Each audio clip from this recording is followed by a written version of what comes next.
Ja, det er altså slut for Danmark, men kampen i aftes blev jo også en kamp, hvor Jon Dahl Tomasson endelig fik scoret landskampsmål nummer 52, og dermed altså fik udlignet Poul Thisen Nielsens rekord. Men efter kampen, så var det faktisk nogle andre ting, som Jon Dahl havde fokus på. Han var nemlig utilfreds med den måde, pressen behandler ham på.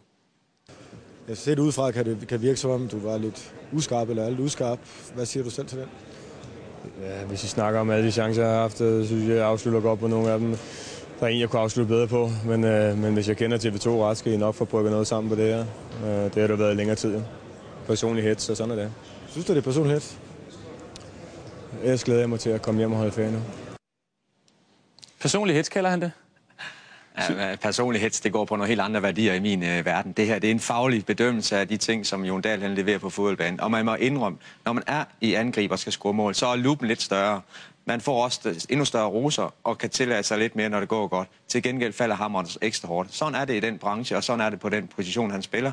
Og nu snakker vi statistikker. Han har en rigtig, rigtig flot statistik med de mål og antal kampe, han har spillet. Fodbold er en her- og nu-sport, som man skal bedømmes ud fra. Så det er klart, han skal også af med sin skuffelse et eller andet sted. Og han kan så køre den af på os, eller på TV2 generelt. Det er så hans reaktionsmønster. 112 kampe, 52 mål. Det er jo en enestående rekord, en flot... han har været 13 år på landsholdet. Skal det overskygge hans præstation?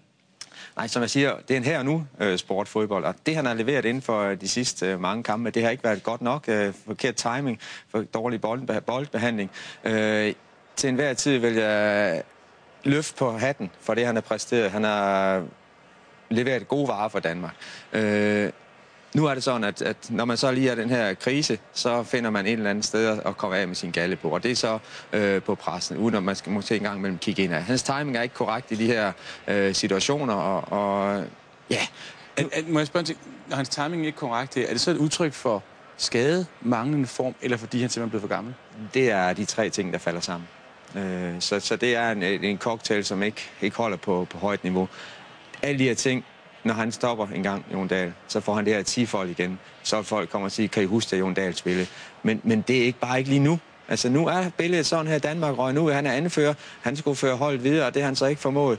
Og så falder hammeren ekstra hårdt på den position, han nu spiller.